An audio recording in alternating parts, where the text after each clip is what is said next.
How are you generating income with your show to keep it going? We have an ad agency called Lipstick and Vinyl, and they sell ads for us, which is great. And they also do programmatic advertising, which means those dynamically inserted ads. We have a Patreon, which we love. We offer writing courses basically through our Patreon, 20-minute courses every month, and our Patreons love it. I get a lot of feedback. I get more questions. What's the next one going to be about? And then my writing and the podcast have both generated speaking opportunities for me.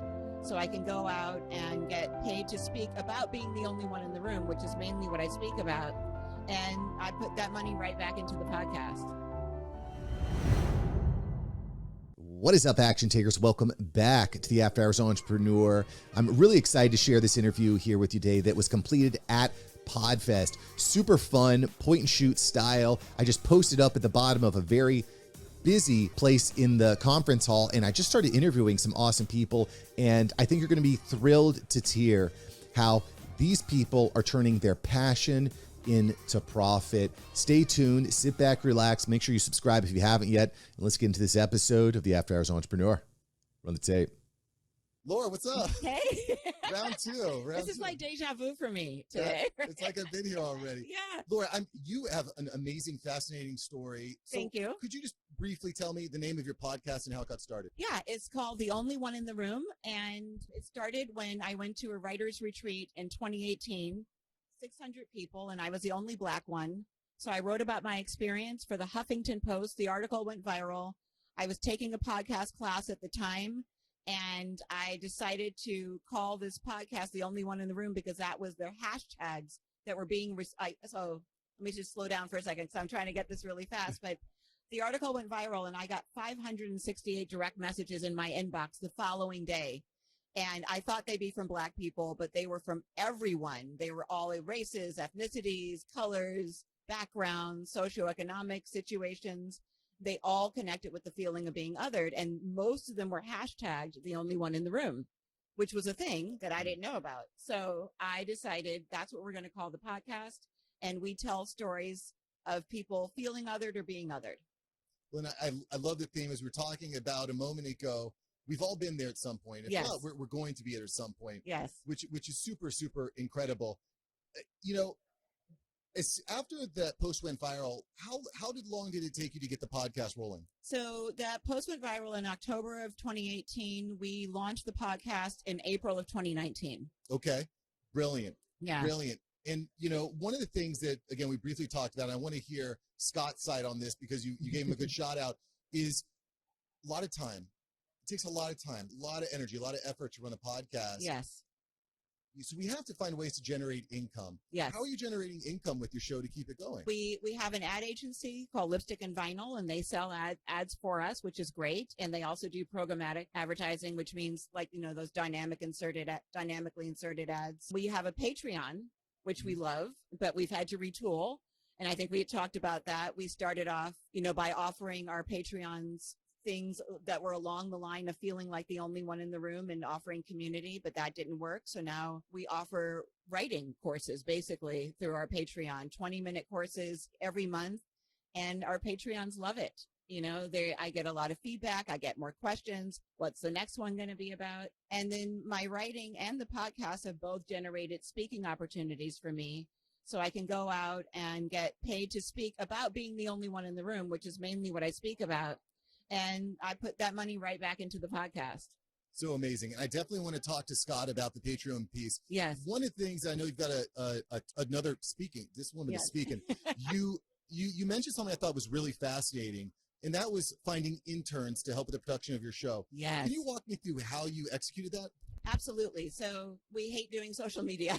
We just really do. It's time consuming. It's frustrating. This is what we found. We found it was exhausting. I checked in with different universities and community colleges in the Los Angeles area, which anyone can do wherever they live, because it's almost all virtual now. Pasadena City College, which is PCC in the LA area, they have a podcasting department. Their interns are very eager to work on your show. So I filled out an application. They posted it on their board for me, and I started getting applications. We interviewed probably 20 people who were really eager and qualified. What? And we picked 3. So That's amazing. Yeah. I love and they get that credit strategy. and experience. We don't pay them. They are unpaid interns. That's a win-win-win. Everybody Yes. wins. Yes. So I want to get to the rapid fire real quick, Yes. Laura, but I know we don't have a lot of time. So just give me this. Yes. If you had 10 seconds with yourself 10 years ago, what would you say? I would say don't worry about getting older. I think there's a lot of emphasis, especially in this youth obsessed culture that we're in, about trying to prevent aging, anti-aging. Getting older is really great. I'm having the best time. I'm 57 years old. My kids are grown. This is what I get to do with my life. I had no idea this was in front of me. And if I had, I wouldn't have spent so much time worrying about it.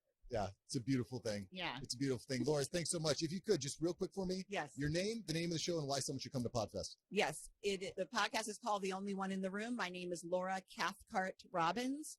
And you have to come to PodFest because there is just I'm not going to be able to do everything or meet everybody, but there's so many people here. I'm learning so much. I filled up a notebook already with all the tips I've gotten from other people.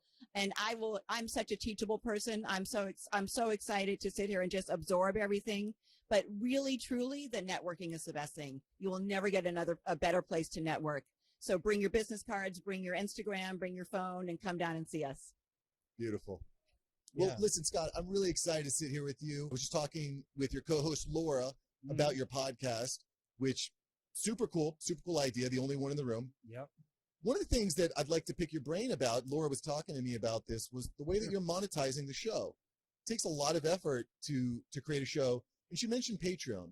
So Patreon is something, I think it's a really powerful and popular way to monetize as a podcaster. Yeah. Can you talk me through how you started your Patreon page? Patreon page. We're kind of forced into it. Well, we saw Yeah. some people making money with it, and we are an independent podcast. We do everything ourselves. We have a team of 7, which we built over the last few years. 3 of them are interns, but it looked like Patreon was going to fall in my lap, and I do everything else. I do a lot of production. I do advertising. I do the web page, and so I didn't really want to take on anything new. Mm-hmm. But our friends were making some money on it, and so I agreed to take it on and try to give it a shot. So what did round 1 look like for you? Because with Patreon, we need to give benefits to the people that are going to join, right? What were the first set of benefits that you had? We started very low maintenance. Patreon offers Patreon levels, so you can join at different levels, and at those levels, you can get a sticker, you can get a coffee mug, you can get a T-shirt. Yep. By just being a Patreon for a certain amount of time. And then we offered some Zoom time, hang time on the level 4. Okay. And then we're also doing some advertising as well. So we're offering people to advertise what we call shout outs. Mm-hmm. So for $100 a month, people can join our Patreon. At the end of every episode, we'll shout their business out, their name out, and direct our audience towards their product. So these are the tiers that you have currently that we've built into. So we kind of kept the advertising there. Okay. And then we've filled in as we go along. So as we got more members, we started adding more additives at levels 3 to 4. Okay. And 5. Well, 3 to 5. Yeah. So you have 5 tiers. Yep. You have 5 tiers now. Is that what you started with when you started your Patreon? Yeah, we actually did start with 5 tiers. And Okay. we set our upper tiers at kind of unattainable Okay. because we wanted people to come in with big money and so we offered them our typical advertising spots at say $500 for them. Okay. We didn't get any bites. Sure. Well, I guess that was the next question: is you get anybody? Because the flip side is 20 people sign up, and you're like, holy crap, I didn't price myself. Yeah. Right away. And getting the Patreon out there to your audience is important too. So we had to kind of go back and redesign how we put the Patreon visibility into our dialogue as Okay. well. Yeah. So we have to mention it at the forefront of the show. We thank our Patreons. We give a shout out to them. And then we have to build in sort of the assets that we've sold along the way, which might be a shout out in the beginning of the show or a shout out at the end of the show, depending on what level people are at. So, it's $100 a month to join the shout out. So those are the top 2 tiers, right? Tier 4 and 5. What are you doing at the entry level just to get people in? We do bonus content. We do Zoom calls. So we do once a month, we do a Zoom hang with Laura and I. So that's level 2 and 3. Level 1 is bonus content. So we'll post something that hasn't gone out on any other platform that we offer, which might be behind the scenes of Laura and I. It might be a spontaneous conversation with a guest after the tape supposedly went off. Sometimes we'll set up a conversation about a subject with a particular guest, impromptu after the interview, because we'll be so inspired during the interview. I have to sit through most of the interview because Laura does the whole interview. Mhm. So sometimes when it's over, I'm really excited. And I'm like, hey, I want to talk to you about this. Sure. We just saw one of the guys here, Matt Cox. Yep. He was on our show. And he spent some time in federal prison and learned how to write scripts basically about his prisoners. And I remember going off after the show, like, how did you do that? How did it change your life? So we'll box up that content and give it to our audience. They seem to like it. Sure. And it's exclusive to them. So if you still staying on Patreon, if you had to go back to your first iteration, is there anything you might do differently, or you might recommend yourself? Hey, Scott, you're about to do this Patreon thing. Make sure you do this. Make sure you don't do that. Yeah, I think I thought I'd set up Patreon and it would be a one and done. Just get it going and it would run itself. And what I've come to understand is it's like everything we do. The audience kind of dictates what I need to present to them. So I have to go back and be willing to change things or to rearrange content or maybe recreate things that we haven't created already. Do you have communication channels so that you can understand what your audience wants? Or are you looking at analytics? Yeah, we actually I try to send out bi-monthly direct messages to all the members. Okay. And on the Zoom calls, we'll prep them for stuff that might be coming up. And any feedback they might have, we ask that they join on the Zoom call, give us some feedback. Super cool. Yeah. Are there? It's all right. It's good. I mean, it's work. Don't get me wrong. I kind of thought Patreon was going to be like this freebie. Like I was going to jump in and offer some T-shirts and get some money, but I think anything you don't get anything for nothing anymore. No, you got to put in the effort. You got to put in the effort. And I really like that model of kind of crowdsourcing, owning your audience. Good stuff. Are there any other ways that you're monetizing your show? We do some drop feed stuff with people where we're selling a complete isolated episode to people who want to market their new podcast. So if you have a podcast that's coming off the ground and you have a little money for marketing, we'll sell you a spot on our podcast that basically will isolate for our audience. Okay. And we'll release it as its independent show. So it's pretty effective. We had a lot of people come back and use that as a way to jumpstart their podcast. Interesting. Yeah. We are also doing we actually started doing a class on the Patreon too, which I didn't get to talk about. Oh, sure. So Laura's book, we started the podcast for Laura to get signed as a writer. As you asked earlier, you said, so what would you do differently? Right. To address the podcast. We came back and understood that by offering classes to getting published, we built this series of how-tos, basically. They're 15-minute videos of how Laura started from ground zero before the podcast and branded herself as a writer to the publishing of the book. And we're offering that as a series. So interesting. If you join at the level of getting access to that, then you'll basically get a how-to series on how to get published using your podcast as a platform. Super cool. One of the things that Laura and I kind of talked about briefly was that the Patreon initially was set to, so this is interesting, right? Because your Patreon page serves kind of a different audience than the Alone Together people that are there, right? You're serving one in the room. Yeah, the other one in the room. Yeah. So, how did you come to the idea that, hey, the other one in the room isn't really converting the way we'd want? Let's get into the writing game. How did you make that flip? I don't know. I think that if Laura talked to you, she might have mentioned that our niche is everyone. Right. Which is kind of an oxymoron for the most part. Right? That was the thing I said. I was like, everyone feels alone at some time. And then we figured out that we're storytellers, and Laura has built an author's platform. So I think we're kind of changing our branding a little bit with the only one in the room to storytelling. Sure. And we thought, I think when I use Patreon, I'm a Patreon member of a couple other things. I'm a surfer, and I use one of my Patreon sites as a how-to. The guy who releases how-to videos once a month, he goes all out. He's giving me something, and I'm giving him $5 a month. Yeah.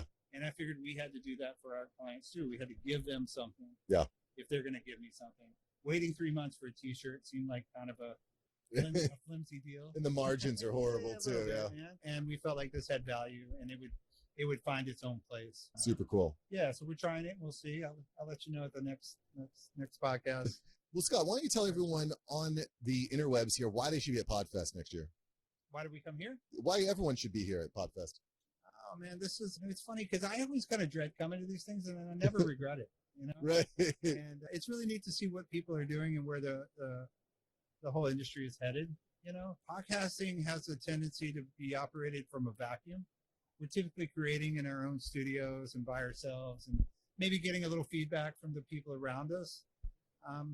Our very first incident when we walked in and here, coming down these elevators, somebody came up and went, "You guys are from the only one in the room." That's so We were cool. like, "What?" So it's nice to have that acknowledgement and know that you're not just in a vacuum, that people are actually enjoying your content. Yeah. That you have a place in this world of podcasting, and it is changing so quick. It's Yeah. remarkable. I love that. I love that. Scott, if you had 10 seconds with yourself 10 years ago, what would you say? About podcasting, Could be about anything about anything. 10 seconds 10 years ago. I did have 10 seconds 10 years ago. other than buy Bitcoin. That's You the know, obvious buy. I mean, I get a little altruistic on these kind of questions, but I'd like to tell myself everything's going to be all right.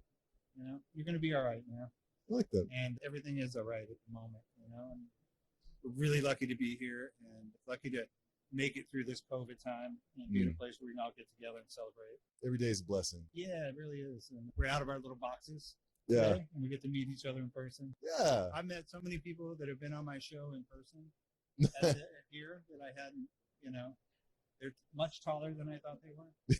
They look a lot different than I remember. Yeah. And I have a lot more context of who they are.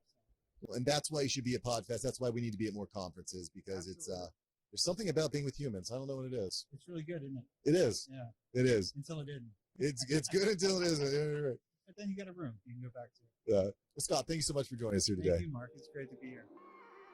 Thanks for listening today. I hope you enjoyed this episode of the After Hours Entrepreneur. So many great people out there taking action.